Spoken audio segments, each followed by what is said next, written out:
Jadi riwayat mengatakan nama Nabi Muhammad itu sudah duluan, Pak. Beliau itu Mustafa Imam Mursalin, penghulu daripada segala rasul. Sebelum ada nama Nabi Muhammad sudah ada, sudah tertulis di tiang aras 3 huruf 3 baris, Muhammad Rasulullah, Mustafa Imam Mursalin, Khatamun Nabiyyin, nampak oleh Adam. Makanya riwayat Sahih mengatakan, disahihkan oleh seorang ahli hadis namanya Muhammad Nasiruddin Albani, bisa ditengok itu, Pak. Sewaktu Rasulullah itu sampai di langit pertama, Rasul kan diberikan ucapan salam, Assalamualaikum.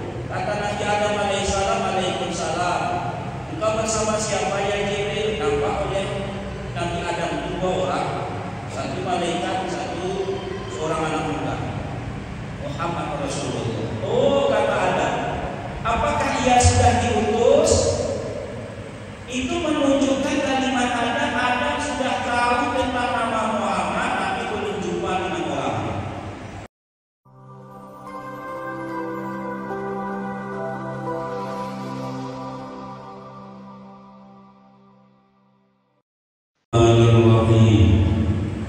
Assalamualaikum warahmatullahi wabarakatuh.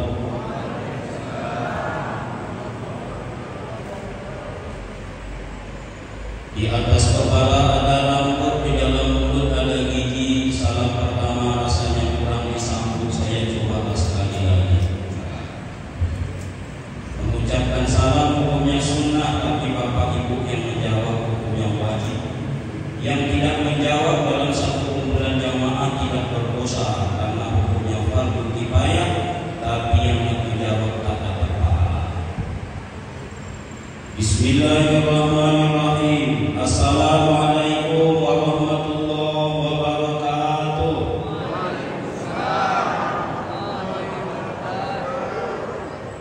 Alhamdulillahirabbil alamin. Allahumma shalli ala Muhammadin. Subhanaka la ilma lana illa ma 'allamtana innaka antal alimul hakim. La haula wala quwwata illa billahil aliyyil azim. Yang sama kita hormati dan kita muliakan ketua dan segenap pengurus Masjid Ihsan Ujung Batu, bapak-bapak, ibu-ibu, alim ulama, cerdik pandai, tokoh agama, tokoh masyarakat, dan mungkin tokoh adat. Yang jelas menciksi lama-lama, besar si jalan-jalan, kecil tak disebut nama, besar tak dipanggil gelar. Mudah-mudahan seluruh kita yang berhadir saat ini dimuliakan oleh Allah Subhanahu wa Ta'ala. Salah satu kewajiban kita sebagai seorang muslim adalah berusaha untuk mengikuti Rasulullah Sallallahu Alaihi Wasallam. Kewajiban ini dijelaskan Allah dalam Al-Quran yang mulia, tepatnya di dalam surah Ali Imran. Surah Ali Imran surat yang ketiga ayat yang ke-31. Allah Subhanahu wa Ta'ala berfirman, A'udzubillahi minasyaitonir rajim. Qul in kuntum tuhibbunallah fattabi'uni yuhibbukumullah wa yaghfir lakum dzunubakum wallahu ghafurur rahim. Allah berfirman, katakanlah kepada mereka, wahai Muhammad, jika mereka betul-betul mencintai Allah, fattabi'uni, ikutilah aku. Aku di sini adalah Rasulullah, Nabi kita Muhammad sallallahu alaihi wasallam. Yuhibbukumullah, Allah akan mencintai kalian. Wa yaghfir lakum dzunubakum, dan mengampuni dosa yang pernah kalian lakukan. Wallahu ghafurur rahim, Allah itu Maha Pengampun dan Maha Penyayang. Di dalam tafsir dijelaskan tentang surat dan ayat ini ada 2 pelajaran. Yang pertama, inilah dalil yang menurut pemahaman salafus saleh kewajiban seorang muslim untuk mengikuti Rasul. Bahkan kalimat fattabi'uni, tidak wattabi'uni, tapi fattabi'uni, tidak ada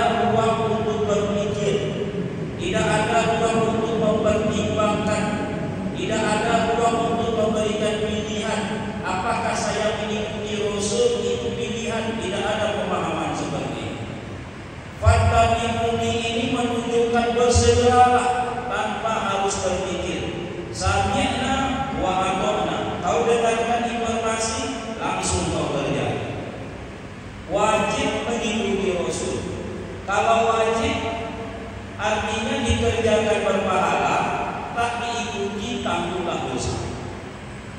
Yang kedua adalah keutamaan mengikuti Rasul. Allah tidaklah menyuruh sebuah perintah kaum muslimin kecuali selalu diikuti dengan keutamaan. Kalian kerjakan ini, dapat ini. Kerjakan itu, dapat itu. Selalu berita seperti ini. Atau masuk mengikuti Rasul. Kata Allah, kalau kalian ikut Rasul kalian itu, satu yuhibbukumullah, Allah sayang sama kalian. Awak ini Bapak Ibu, disayang manusia saja sudah bahagia. Kalau tak boleh kita akan gunakan kata dicintai, karena dicintai ini sering negatif. Sayang saja. Allah mencintai kalian, kata Allah. Awak dicintai manusia saja bahagia minta ampun. Kenapa awak betah tinggal di rumah? Karena bini awak di rumah itu sayang sama awak. Kalau tak sayang dia malih awak pulang. Istri itu bahagia di rumah karena suami sayang. Anak itu betah tinggal di rumah, ayah ibu sayang. Nah, kaum muslimin itu disayang manusia. Bagaimana kalau disayang oleh Allah? Merasa kemanapun awak pergi, dimanapun awak berada, Zat yang Maha Penyayang itu menyayangi awak. Apakah bahagia seorang mukmin? Sehingga tidak ada lagi kecewaan dalam hidup. Awak ini seringnya kecewa, terlalu berharap kasih sayang makhluk. Harap, puji, takut, caci. Selagi itu tertanam di hati, siap-siaplah dalam hidup ini selalu stres yang berakhir dengan stres. Jadi orang stres di luar sana, karena terlalu bergantung kepada makhluk, tidak gantungnya kepada Khalik atau kepada Allah. Itulah masalah. Maka kata Allah, kalau kalian ikut Rasul kalian itu, kalian akan disayang oleh Allah.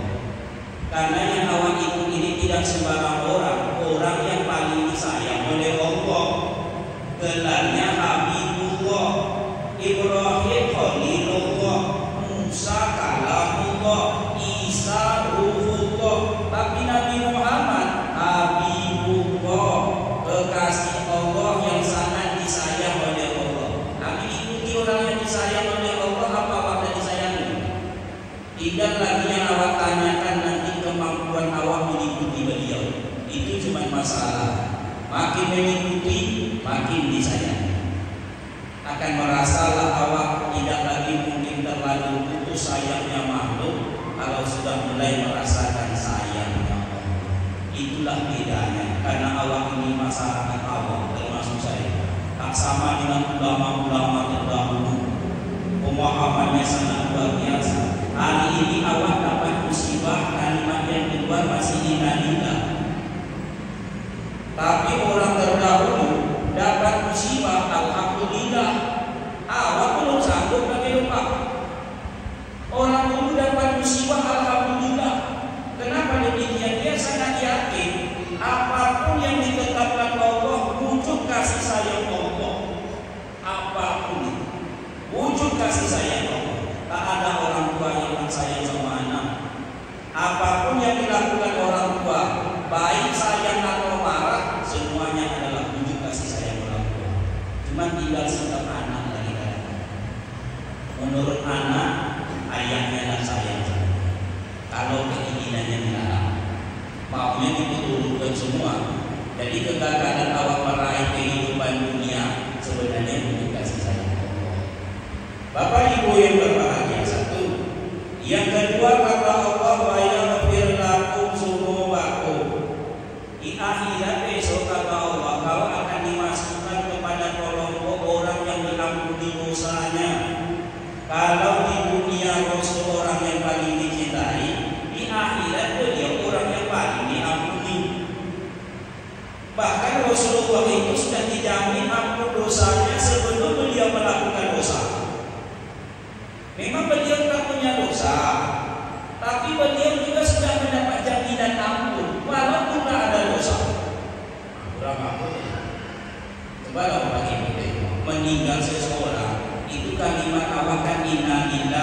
inna ilaihi raji'un. Datang dari Allah, kembali kepada Allah. Sesudahnya biasanya awal sambung, mudah-mudahan dosa bapak ibu itu diampuni oleh Allah. Kenapa demikian? Karena ukuran keberuntungan seorang hamba menghadap Allah, kalau dosa sudah diampuni, kesalahan sudah dimaafkan. Itulah orang beriman. Inna dimaknai datang dari Allah bersih, pulangnya harus bersih. Inna lillahi wa inna ilaihi raji'un. Kau datang dari sisiku, kata Allah, bersih, kau pulangnya besok harus bersih. Kalau tidak bersih, terpaksa dibersihkan. Dengan apa? Dengan azab. Jadi azab ini sebenarnya bukan untuk mengazab Allah, membersihkan dosa yang pernah awal lakukan. Tapi kalau sudah diampuni, Allah tidak akan mengazab. Kuncinya satu, cuma tahu. Fattabi'uni, ikutilah nabi kalian tersebut. Nah, kaum muslimin, dalam mengikuti seseorang, kita ambil pendapat seorang ahli sejarah namanya Zaid Abdul Karim Az-Zaid. Dalam fikih Sirah Nabawiyahnya mengatakan syarat untuk mengikuti seseorang, kata beliau, ada dua. Yang pertama, yang diikuti harus jelas siapa orangnya. Yang kedua, apanya yang diikuti pun harus jelas. Jadi kalau ada dua ini, kata ulama tersebut, ikutilah. Pertama, harus jelas siapa yang diikuti. Tidak istilah kata orang awak sumpah, tolak orang, tolak awak, dan ditolak-tolakkan orang awak. Tidak seperti kata pepatah, seperti membeli kucing di dalam karung. Oh ini awak ke pasar yang batu, awak nak membeli kucing, tapi kucingnya di dalam karung. Tidak tahu awak jenis kucing itu tak jantan, tak berimong, tak apa warnanya. Cuma suaranya lalu awak membeli. Apa kata orang? Seperti membeli kucing di dalam karung. Tak jelas. Maka kalau kita buka lembaran sejarah anak manusia yang pernah hidup di muka bumi, tak ada kehidupan yang lebih jelas tertulis kecuali Rasulullah. Rasulullah itulah orang yang paling jelas riwayat hidupnya mengarahkan kita mengenal diri kita sendiri. Saya ini bapak ibu kalau ditanya siapa waktu satu lidah tidak tahu saja. Namun nenek siapa tidak tahu. Iya pak. Sampai sekarang saya tidak tahu lah siapa namun tidak tahu. Kalau Rasul coba tengok nama, sebab orang mengenal sesuatu ada beberapa pertanyaan berikut ini. Satu, biasanya ditanya nama. Siapa namanya? Untuk mengenali seseorang, siapa namanya? Akan ada acara tausiah nanti malam di Masjid Ihsan Jombang. Siapa nama ustaznya? Pasti itu ditanya orang. Tak siapa, tak pokoknya lain ustaz. Yo siapa? Orang ingin tahu siapa. Siapa beliau? Nama Muhammad, artinya terpuji. Ayahnya bernama Abdullah, lengkap dengan artinya. Artinya hamba Allah. Ibunya bernama Aminah, artinya perempuan jujur atau yang memberikan rasa aman. Hebatnya nama di sekitar Rasul fungsi sesuai dengan nama. Dan ada tokoh seperti itu yang ditambah jadi sesuai dengan yang dikerjakannya. Kenapa Abdullah itu hamba Allah? Tak ada manusia setaan Abdullah sama itu pak. Abdullah tak pernah memandangkan wajahnya ke berhala, karena dia dipelihara dari generasi terbaik. Kata Rasul, aku dilahirkan dari kabilah terbaik, suku terbaik, orang tua terbaik. Nah, siapa orang tua terbaik? Ayahnya Abdullah, menjadi rebutan perempuan saking soal tampan dan ilmunya. Aminah, perempuan yang elok, yang artinya yang memberikan rasa aman. Yang menyambut kelahirannya Asyifah. Asyifah itu yang merawat atau yang mengobati. Siapa Asyifah? Ibu Abdurrahman bin Auf radhiyallahu anhu. Siapa Abdurrahman bin Auf? Orang yang ketujuh yang didampingi Rasul masuk Kata Rasul, Abu Bakar fil jannah, Umar fil jannah, Utsman fil jannah, Ali fil jannah, Zubair fil jannah, Tolha bin Ubaidillah fil jannah, Zubair bin Awam fil jannah, Tolha bin Ubaidillah fil jannah, Abdurrahman bin Auf fil jannah. Emaknya itu menjadi bidan kelahiran Rasul. Yang menyusukan dua Suwaibah, yaitu pembantu Abu Lahab. Suwaibah apa artinya? Yang berpahala. Halimah orang kedua. Halimah artinya lemah lembut. Karena seorang ibu merawat anak harus lemah lembut. Jangan heran ibu kalau anak awak agak kasar ini, karena awak itu kasar menyusui. Lembut lah. Itu main suruh-suruh lagi. Menyusui aja. Kasar. Halimah lemah lembut. Nama panjang Halimah Halimatul Sa'adiyah. Halimah orang Bani Sa'ad.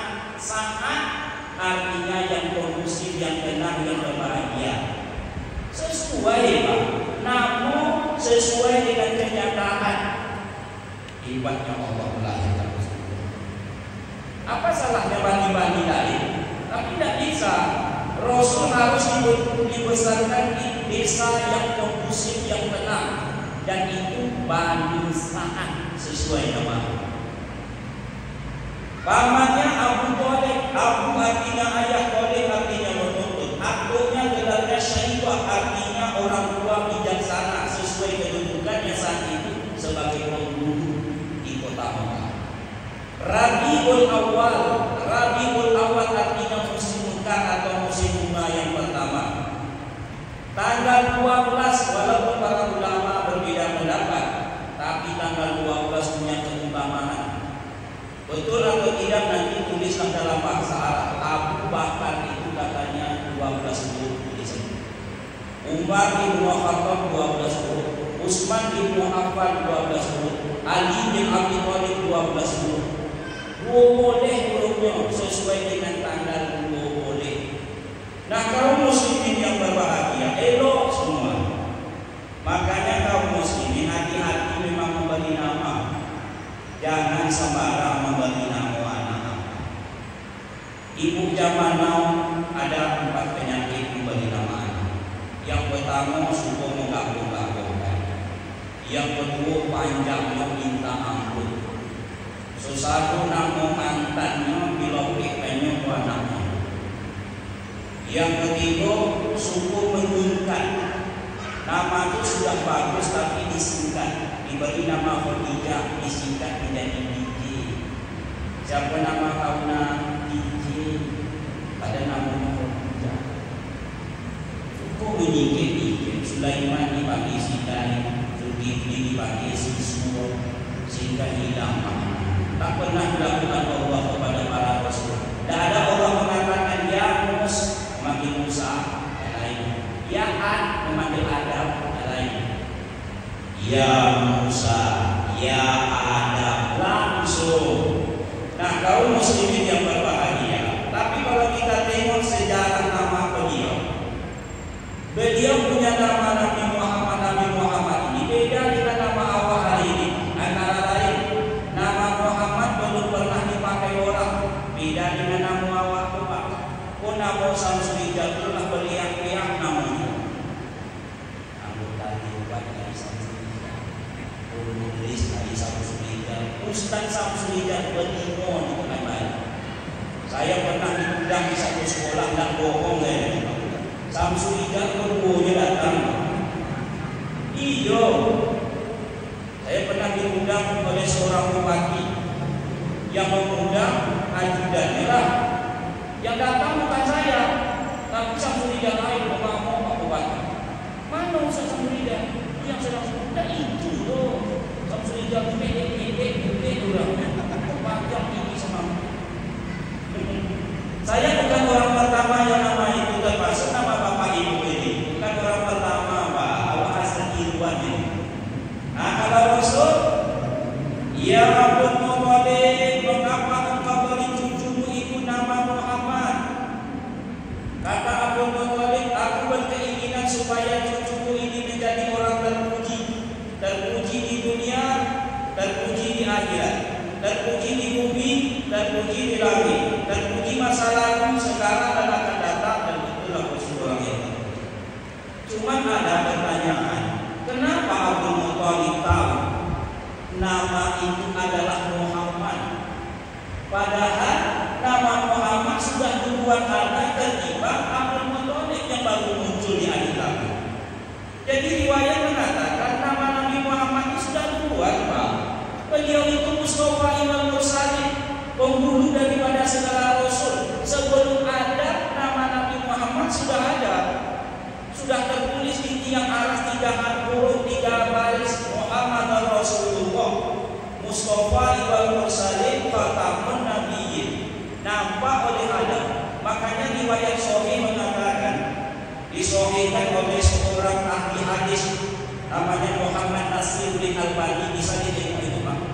Sewaktu Rasulullah itu sampai di langit pertama, Rasul kan diberikan ucapan salam, assalamualaikum. Kata Nabi Adam alaihissalam, waalaikumsalam. Engkau bersama siapa ya Jibril? Nampak oleh Nabi Adam 2 orang, satu malaikat, satu seorang anak muda, Muhammad Rasulullah. Oh, kata Adam, apakah ia sudah diutus? Itu menunjukkan kalimat Adam sudah tahu tentang nama Muhammad, tapi belum jumpa dengan Muhammad. Di dalam kitab Zabur yang diturunkan kepada Daud terukir nama Muhammad, Abdul Muthalib Madani.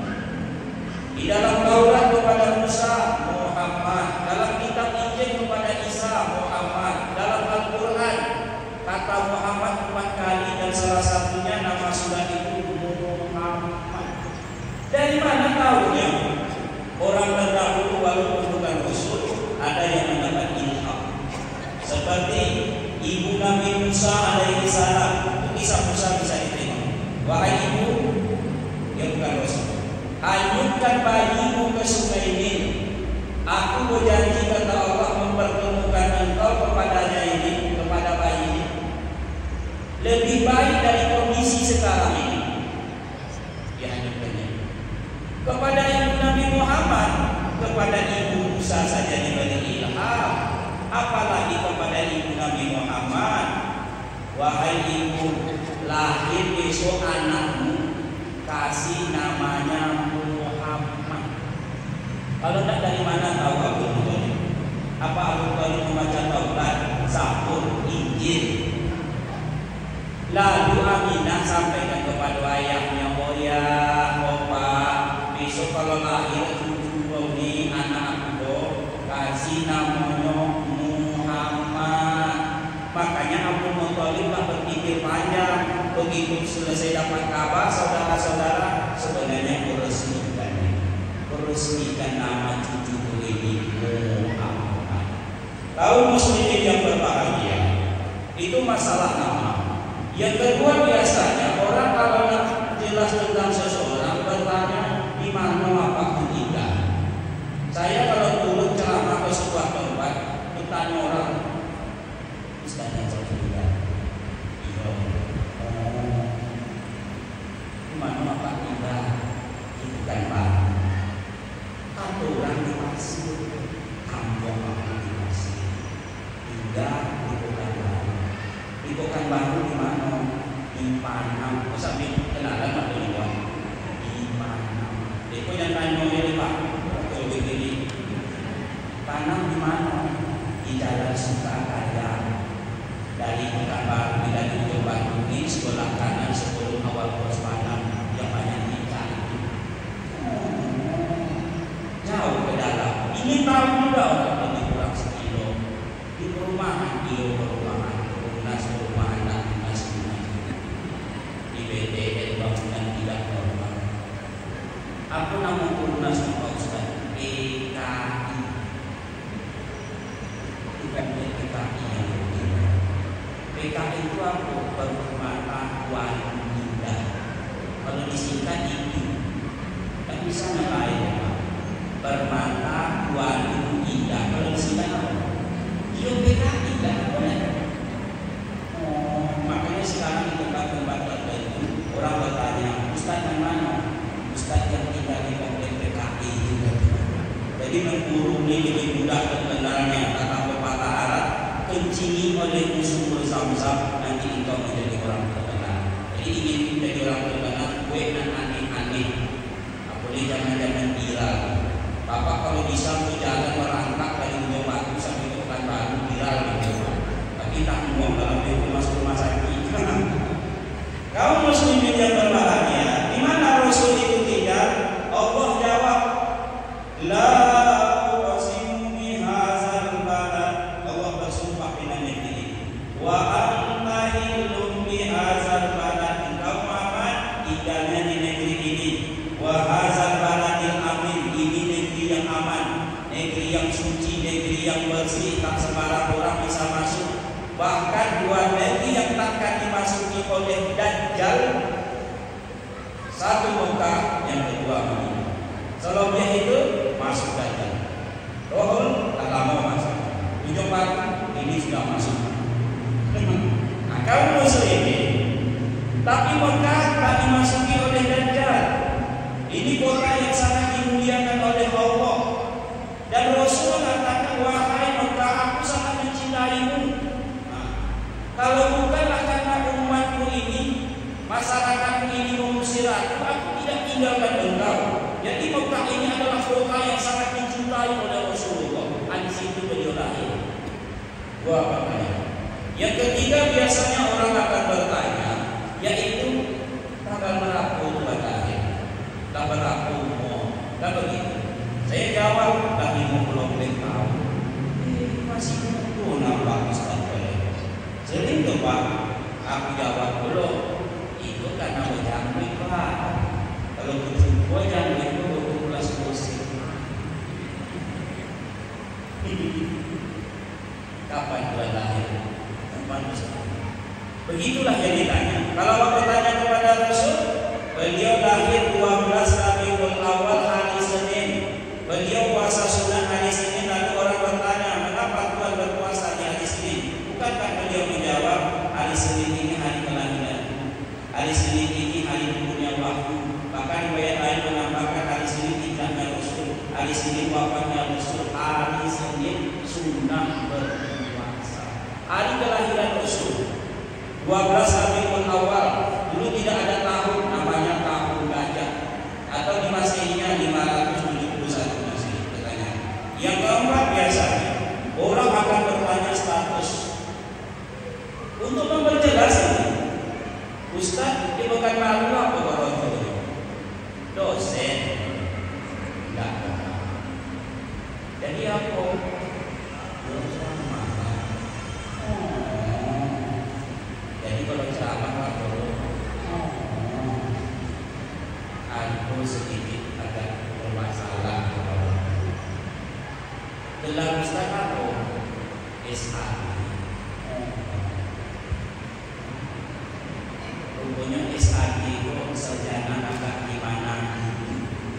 Mana wong? Padahal sebenarnya Pak, mohon maaf, LC itu sama dengan SAD. Datanglah seorang bapak ke ini. Pak Ustaz, kami mau mengundang untuk khutbah hari raya, tapi syaratnya gelarnya harus LC. LC-nya banyak di Pekanbaru, banyak SAD. Oh iyalah Pak Ustaz, kami cari sendiri. Hutan-hutan dia tidak dapat, akhirnya pakainya itu SAD. Padahal SAD dengan LC sama. Sejarah agama di mana itu lagi kan? LC itu Pak kalau wakil dompet kan, jadi ulang latihan ceramah. LC latihan ceramah, itu lebih kurang deh Pak, sama-sama SAD. Dengan kesinggungan LC ini. Nah kaum muslimin, orang bertanya status. Kalau tanya status Rasul, jelas Allah jawab, beliau itu Mustafa wal Mursalin, Imamul Muhtadin, Rahmatan lil Alamin, Rasulun Amin, Khatamun Nabiyyin. Banyak gelar Rasulullah itu kalau soal status. Dan terakhir orang akan bertanya bagaimana bentuknya. Yang tak hadir akan bertanya kepada yang hadir. Siapa yang ceramah malam tadi? Ustaz Sabdiyah. Macam mana bentuk ceramah? Mohon maaf, Kurang sering menjawab, kurang memakai pendek-pendek. Memang iya itu ambo. Apa dulu ambo harus berjingkek oleh ceramah? Usahain diri. Tak mungkin Allah terbuka memberikan aku jatah sendiri. Tak mungkin. Boleh yang terbaik menurut pandangan Allah. Terbayang tak Bapak Ibu wajah saya yang seperti ini agak rada-rada manis. Lalu tinggi semampai, Pak akan menjadi ustaz atau lupa, menjadi bintang sinetron. Waktu ibu saja lah tanya ibu nan mau. Tak boleh coba. Kadang saya ditelepon, Ustaz, jangan lupa ceramah di tempat kami. Insya Allah, jangan diganti ya Pak Ustaz. Walaupun Ustaz nak ceramah, asalkan Ustaz mau datang saja sudahlah katanya. Menengok musuh Ustaz atau dia langsung nama di kami. Akan itu, Pak. Anak Rasulullah di dalam kitab Syama'il Al-Muhammadiyah dijelaskan itu satu kitab khusus dikarang oleh Imam Hadis At-Tirmizi. Itu seluruhnya satu bentuk Rasul, yang kedua perangai Rasul. Cuma dua isinya. Bentuk Rasul dijelaskan berdasarkan penglihatan para sahabat. Sahabat menengok bentuk Rasulullah itu lebih tinggi daripada orang yang rendah, tapi lebih rendah daripada orang yang paling tinggi. Kalau begitu, kesimpulannya tinggi Rasulullah itu sedang, enak ditengok, sedap dipandang. Rambut Rasul dijelaskan, sahabat yang menjelaskan, Imam Al-Tirmizi yang mengumpulkan. Rambut beliau itu hitam gelap, agak ikal, mudah untuk menyisir, dan kebiasaan beliau bersisirnya ke kanan. Kadang beliau akan membelahnya sedikit, tapi tidak sisir ke atas, karena sisir ke atas yang dibuat anak-anak orang sekarang pakai kudanya, Pak. Itu cara setan bersisir, wateh. Rambut Rasul tidak kaku lurus, tapi juga tidak keriting, ikal, indah. Pernah beliau sedikit agak panjang rambutnya melewati telinga. Pernah, bukan sebuah kebiasaan. Alis beliau hitam, kata sahabat agak lentik. Pipi beliau ini bersih, mulus, lembut, dan seperti orang selesai mandi atau berwudu. Putih kemerah-merahan, segar. Tidak ada jerawat. Karena kalau ada jerawat, itu menunjukkan ada kekurangan atau kelebihan hormon di badan orang. Jadi yang banyak jerawat itu bermasalah, di sini banyak jerawat. Itu akan bermasalah hormon. Saya pernah sholat di dekat seseorang, itu betul-betul pengalaman, tak bohong, masalah masjid bohong. Dia sholat dekat saya. Kebetulan dia banyak jerawat. Begitu dia sholat, dicarinya lah jerawatnya. Dikocakkannya jerawatnya, Pak. Kemudian ditengokkannya penuh. Saya iman yang kurang dan tengok dulu jadi. Orang dulu kan selalu membuat kata mutiara, laki-laki tanpa jerawat seperti langit tidak berbintang. Padahal itu pembelaan saja. Rasul tak ada. Hidung beliau mancung, seakan-akan ada sinar di ujungnya, menambah mancungnya hidung Rasul. Tapi mancungnya hidung Rasul tidak sama dengan mancung-mancung dalam bintang dan berubah. Selaras dengan bentuk mukanya, pipi beliau seimbang dengan bentuk mukanya. Jenggot beliau tebal, lebat. Dagu beliau, kalau aku ukurkan sajalah dalam seninya seperti lebah begantung. Leher beliau tegak, jadi beliau tidak pendek ke kanan, tidak ke kiri, tidak merunut, tapi tegak lurus. Dada beliau bidang. Nah, yang satu ini alat koreksi masing-masing. Perut beliau sama datar dengan dada. Jadi beliau itu tidak gampang kadang paling dari dado. Kalau awak kan itu sampai merembat punggungnya, Pak. Kalau sudah 50, itu waktu beliau. Rasul sampai umur 63 tahun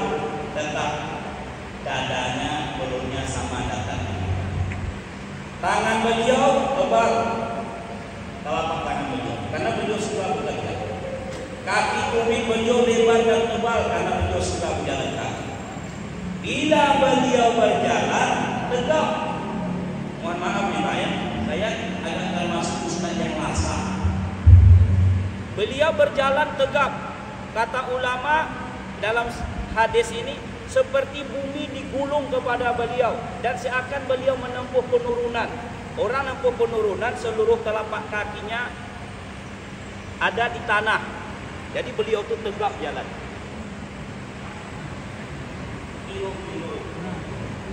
Kiro. Umar paling marah kalau ada orang jalannya bermasalah.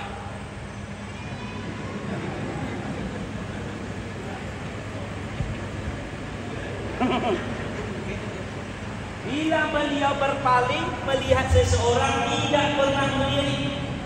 Kalau beliau menengok orang yang di sebelah kanan, beliau menghadapkan keseluruhannya.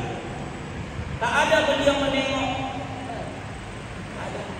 Bila beliau menunjuk, beliau tidak menggunakan telunjuk, tapi telapak tangan. Kata Anas bin Malik, setiap beliau berpaling kepada Anas 10 tahun, tak pernah tidak tersenyum. Tak lama, 10 tahun. Awak 1 jam tersambut tu. Itulah Rasul. Sahabat menjelaskan, satu malam aku keluar dari rumah.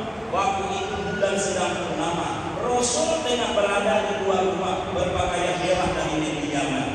Ku coba membandingkan, memandang wajah Rasul dengan melihat bulan yang sedang purnama. Ternyata Rasul jauh berubah. Sudah tampaknya Rasulullah. Kata Rasul, di langit keempat aku jumpa Yusuf alaihi salam. Yusuf itu kata Rasul diberi Allah, dianugerahi oleh Allah wajah yang rupawan dan tampannya Yusuf. Tengok kisahnya dalam Al-Quran. Berkembang gosip di kota Mesir bahwa Zulaikha senang kepada anak angkatnya Yusuf. Singkat kata, perempuan ini diberi pelajaran oleh Zulaikha. Dikumpulkannya di sebuah aula, suruhnya membuka buah-buahan. Begitu sedang isi membuka buah-buahan, suruh melintas Yusuf. Yusuf pun melintas. Yusuf melintas, Bapak Ibu, sekedarnya karena beliau seorang nabi. Biasa Pak. Bukannya melintas bergaya seperti peragawan sekarang. Padahal rupanya biasa gayanya aja nih.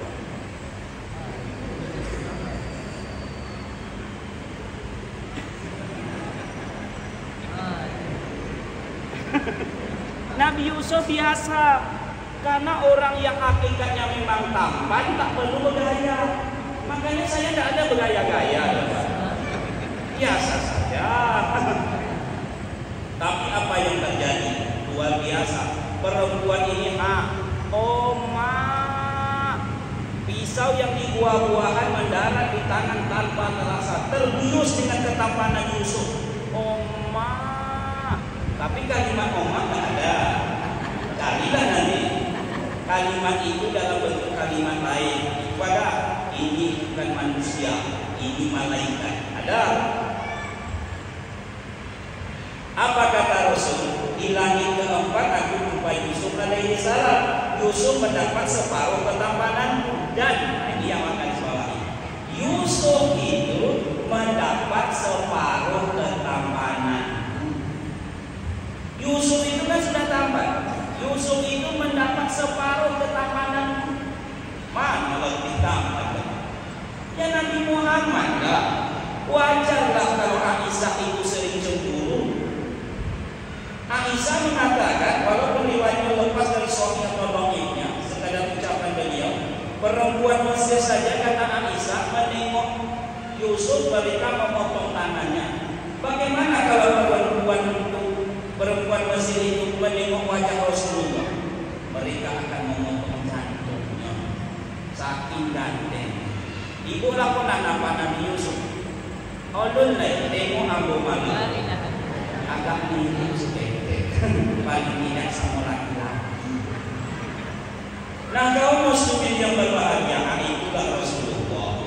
Jelas siapa orangnya. Yang kedua adalah kata ulama tadi, untuk mengikuti seseorang itu setelah jelas siapa yang diikuti, yang kedua apanya yang diikuti. Walaupun orangnya sudah jelas, apa yang diikuti. Sekarang kita punya kewajiban mengikuti Rasul. Apanya yang diikuti? Rumahnya kan? Anak sanggup. Di akhir-akhir kehidupannya, rumah Rasulullah itu kecil. Ya lebih kurang 3 kali 4 meter. Sampai ada riwayat mengatakan bahwa Rasul pernah membuka pintu tatkala beliau sedang sholat. Itu menunjukkan kecilnya jangkauan ke pintu tersebut. Nah, Rasul sholat, Allahu Akbar. Kalau membuka pintunya itu kan 2-3 langkah. Awak tidak bisa. Awak sholat di ruang keluarga, ada ruang tamu, ada lagi di sana, tahan ruang apa. Begitu orang datang dengan mengikut Rasulullah, berjalan pula awak. Langsunglah keluar Pak. Rasul sholat malam itu saking sempitnya kamar Rasul, waktu beliau sujud terpegang oleh Aisyah tumit beliau. Itulah asbabul wurud kenapa hadis keluar sunnah merapatkan tumit sewaktu sujud. Karena yang terpegang oleh Aisyah tumit nak mungkin satu, pasti 2, begitu analisa di hadis. Makanya kan sunnah. Mohon maaf nih Pak ya, tidak ada niat sakit hati menengokkan ini. Nah, kan sunnah ini. Yang tadi sini, kenapa diambil dari riwayat Aisyah radhiyallahu anha, memegang tumit Rasul saking sempitnya rumah beliau. Tapi jangan digambarkan kalau gitu kasihanlah Rasul Pak Ustaz hidupnya miskin agung. Dulu sudah salah itu. Rasulullah itu umur 21, 4 negara sudah dijalani. Awaklah umur 71, ke Medan ulun ponah. Ke Medan ulun ponah banget. Beliau 4 negara umur 21, menikah awak kambing Pak. Rasul unta. Ada riwayat mengatakan 100 ekor unta. 1 ekor unta merah yang besar tubuhnya itu dagingnya tidak banyak, 6 ekor kobau. 100 kali 600 ekor kobau. Belum ada di ujung batu orang pesta anaknya menyembelih 600 ekor kobau. Ulun ada Pak 1 ekor kobau aja lah ekor. Orang pestanya menyembelih kobau. Rasul 600. Istri beliau tak sama dengan istri awak. Rasulullah dan istri Rasulullah itu Khadijah, yang dipujinya sekalipun Khadijah sudah meninggal, membuat cemburu istri yang lain. Khadijah kaya, cantik, elok keturunannya, kuat agamanya. Tak ada perempuan seperti itu.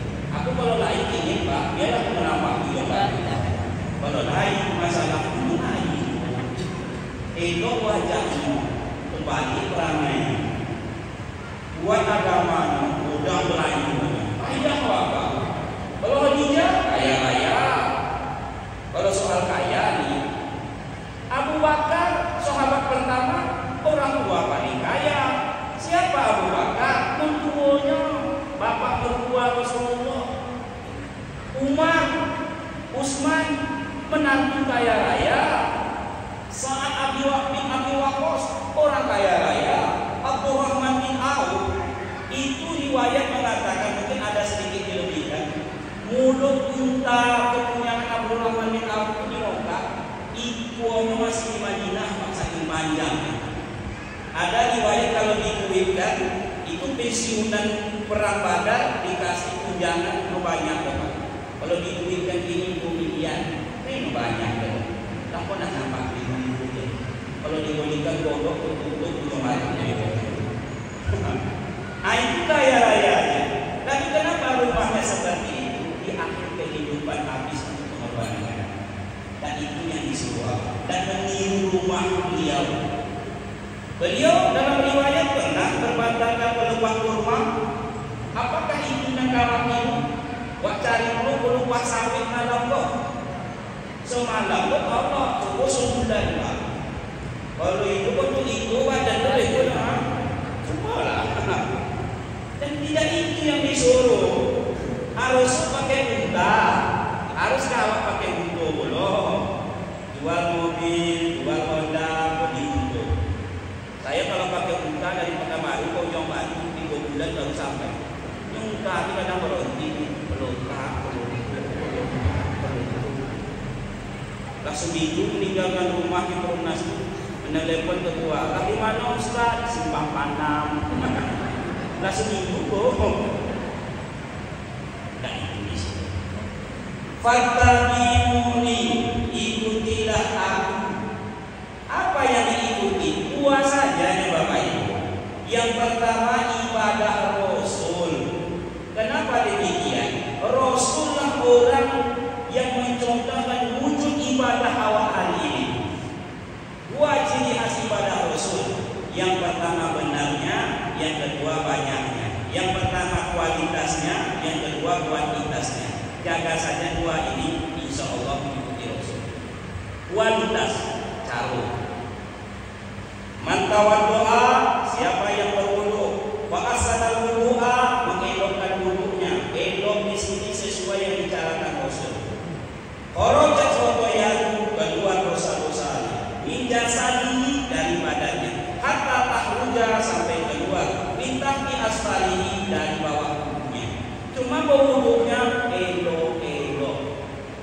Kalau copek-copek cobodak, copek-copek tidak codak, nanti terima wudu Allah. Tidak khususnya berwudu yang sering diulang-ulang.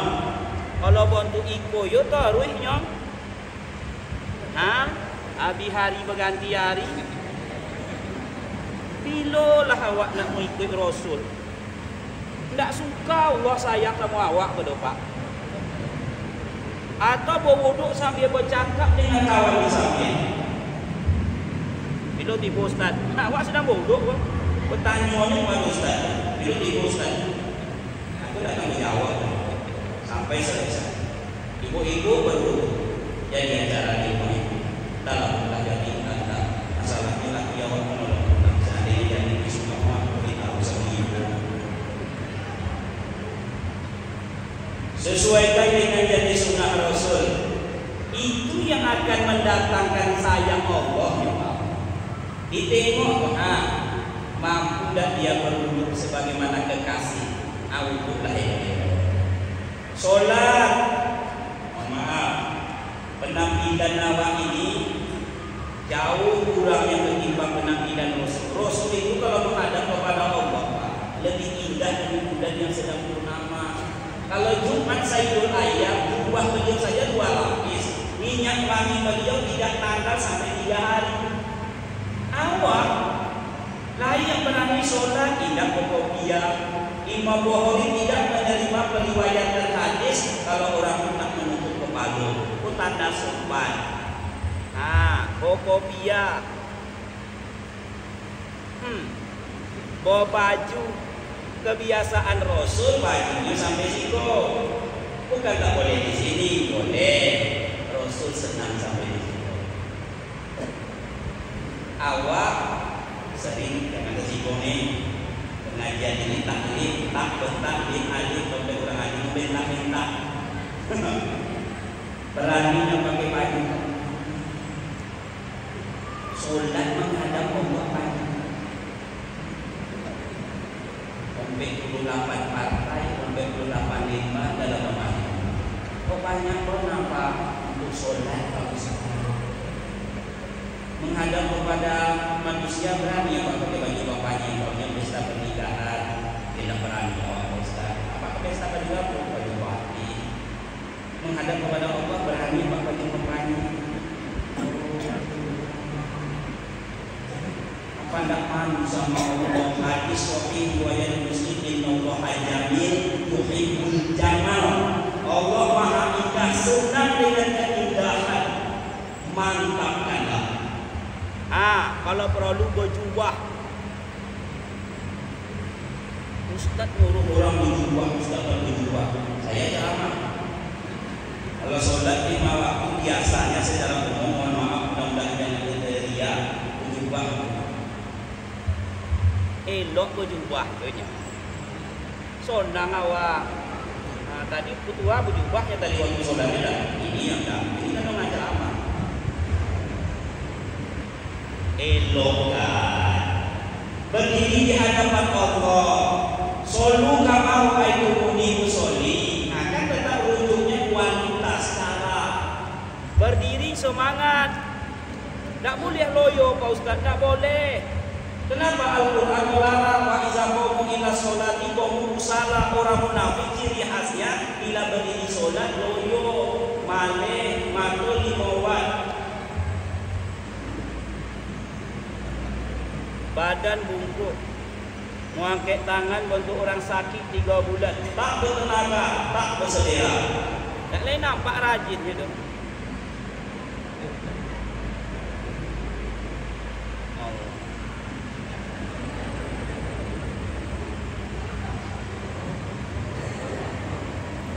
Menggeleng puluh.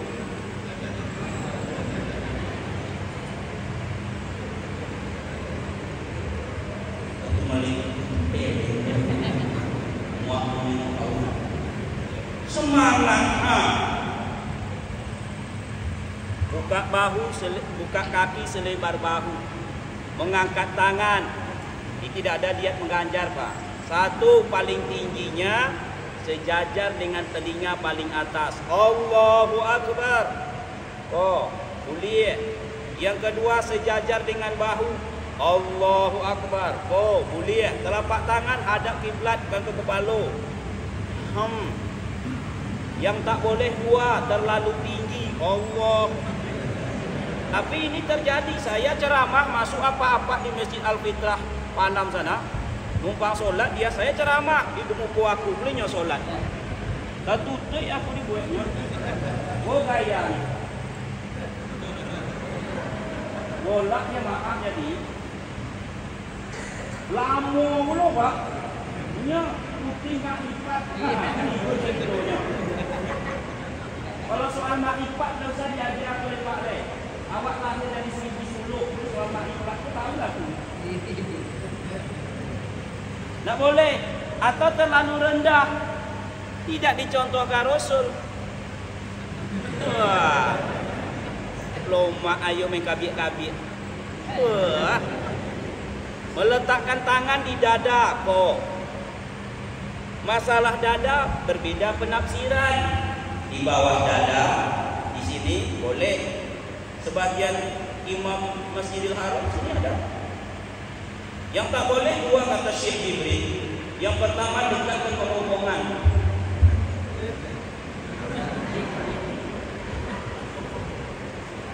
Yang kedua mohon maaf dekat ke kemaluan.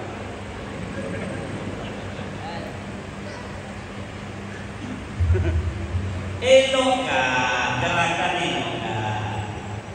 Bila memegang lutut, renggangkan jari jemari, pegang kepala lutut.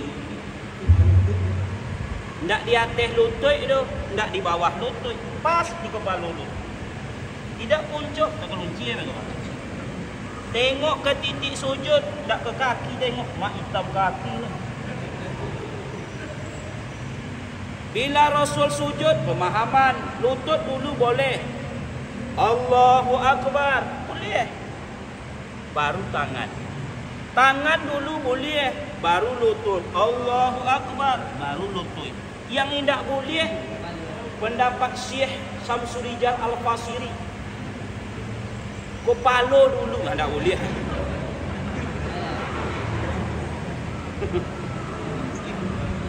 Kaum muslimin yang berbahagia. Jadi jelas. Apalagi elokkan penampilan, elokkan gerakan, elokkan bacaan. Ada orang main borong bicara sama Allah. La ilaha illallah. Tidak ternikmati. Bicara sama orang tua kaum dan kaum sesama besar kaum dan tua, kepada yang kecil kaum dan sajidah, kepada pejabat kaum dan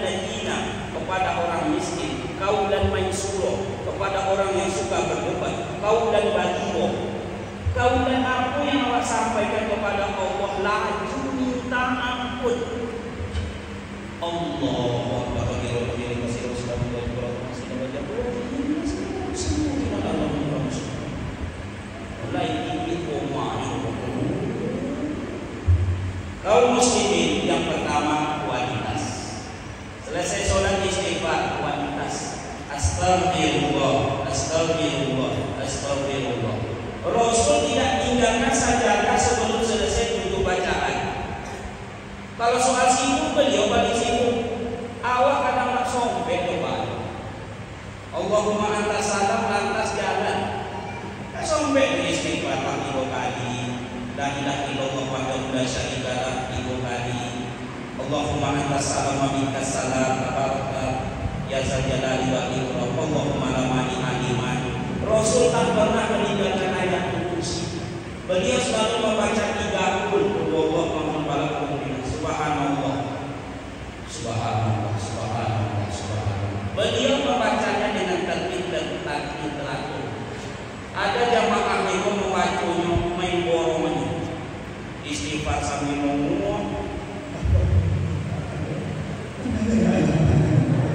Kata malaikat pembaca tidak usah yang begitu semua. Subhanallah la ilaha illallah.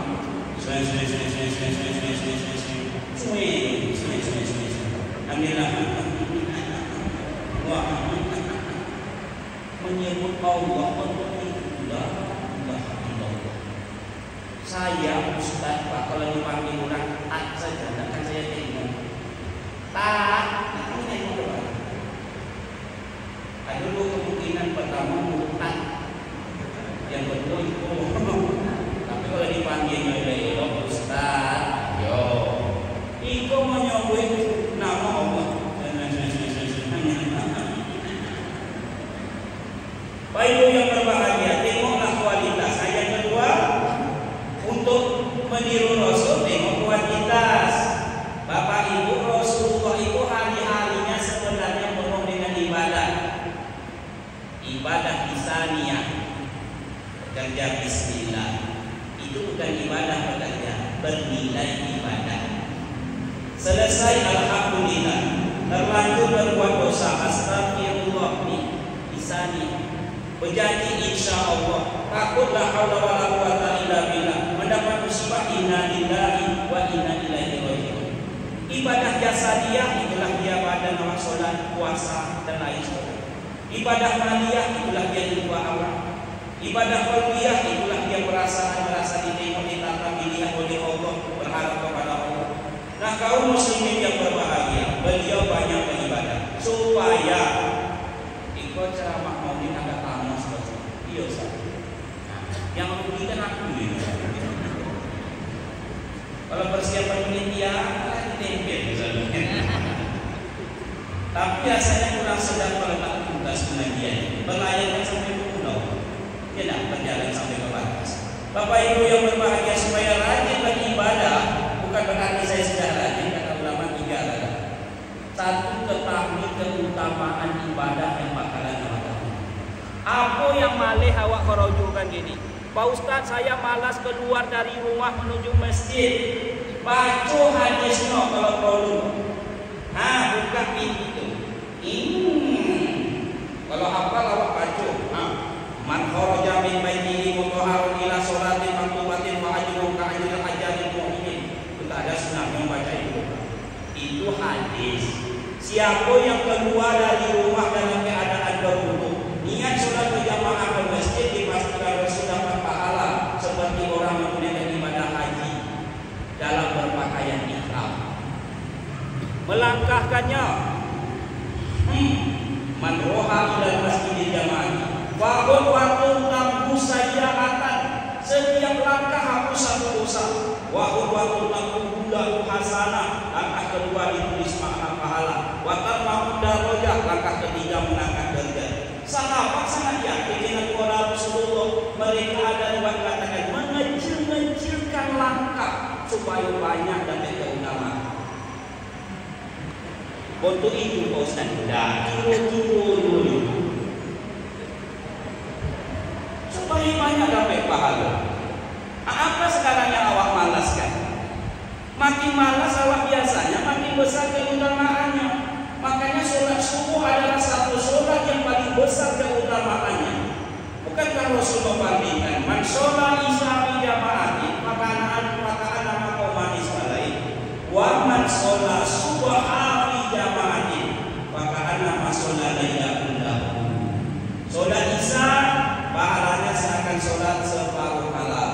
Sholat subuh pahalanya seakan sholat sepanjang malam. Kalau awak tahu keutamaannya dan motivasi untuk mengerjakannya, maka hampir seluruh ibadah yang disuruh Rasul pasti disertai dengan keutamaan. Yang kedua, memperkuat ibadah kita tentang kampung akhirat. Karena hampir semua ibadah dikaitkan Rasul dengan akhirat. Haji dikaitkan dengan surga. Al-Hajju mabrur laisa lahu jazaa ilal jannah. Jannah itu akhirat. Sedekah dikaitkan dengan neraka. Ittaqunna walau bisiqatil tamroh. Pelihara diri bagian dari neraka walaupun sedekah kalian sebesar ini. Dan yang ketiga, kaum muslimin yang berbahagia, supaya awak termotivasi, ingat hanya paling penting, kematian yang datang tiba-tiba. Awak tak tahu. Makanya Rasul mengatakan, iza kunta fi sholatika, bila kalian berdiri sholat, fasolat, sholatlah. Sholat dalam waktu seakan-akan sholat orang terakhir, sholat perpisahan. Kalau sholat perpisahan pasti ikut yang belajar, karena kematian bisa datang tiba-tiba. Kaum muslimin ibadah. Yang kedua, yang terakhir, yang awak contoh itu, yang awak ikuti tersebut, akhlak Rasulullah, akhlakul karimah. Kata Rasul, innama bu'istu liutammima makarimal akhlak. Aku ini diutus, kata Rasul, untuk menyempurnakan akhlak. Bedanya dengan di pekerti sehari-hari atau etika, sama baiknya Pak, tapi tak sama benarnya. Mengikuti Rasulullah itu rujukannya dapat pahala, itu tidak. Kalau akhlak-akhlak yang lain, berjalan di sebelah kiri, tidak. Ulama Indonesia dengan Pak, dan yang Amerika kalau sebelah kiri perilaku apa? Kenapa supirnya sebelah kiri? Jalannya sebelah kanan. Memangnya Ustaz pernah ke Amerika? Kawan kalau saya. Kan dapat pahala. Bapak Ibu yang berbahagia, aku jangan tersinggung. Gua hebat tapi pahala dah. Kalau di jalan dapat pahala, kalau di rumah tak dapat pahala. Di jalan mungkin iyalah, minta hati pimpinan, tapi kalau di rumah tak dapat pahala. Beda dengan yang disuruh. Yang disuruh Rasul ini dimanapun, kapanpun, kalau itu sudah mengikut Rasul, dipastikan dapat pahala. Itu makanya setiap ada pekerjaan di dalam hadis Rasul selalu dikaitkan dengan pahala. Seorang perempuan Bani Israil, ini akhlak ini, menolong seekor anjing yang sedang kehausan, diampuni dosanya oleh Allah. Rujukannya kepada Rasul, diampuni dosanya, pahala. Aku melihatnya dalam surga, hadis Sahih Al-Bukhari. Ada seseorang telah menikmati kenikmatan surga, dia pernah melakukan satu perbuatan kecil, akhlak, membuang kayu dan melintang di jalan. Tak ada orang yang nengok, Allah nengok, Allah masukkan dia ke dalam surga. Nah, kaum muslimin yang berbahagia, apapun perbuatan baik dan benar awak hari ini, kalau dirujuk dengan niat untuk mengikuti cara yang dicarakan Rasulullah, pastilah mendatangkan kecintaan kasih sayang dan di akhirat mendapat ampunan. Maka berbahagialah Bapak Ibu, orang yang hari ini menerima sebuah kewajiban meniru Rasul, lalu ia berusaha mengikutinya. Di dunia hidupnya disayangi dan di akhirat besok hidupnya diampuni. Inilah kebahagiaan bagi seorang muslim yang berusaha meniru mengikuti Rasulullah Sallallahu Alaihi Wasallam. Kesimpulannya, makin mengikuti Rasul, makin disayangi, makin diampuni. Sedikit baru mengikuti Rasul, sedikit baru mendapat sayang, mungkin sedikit baru mendapat. Semakin banyak mengikuti Rasul, semakin diampuni, semakin disayangi. Lebih dan kurang mohon maaf. Kesempurnaan itu hanyalah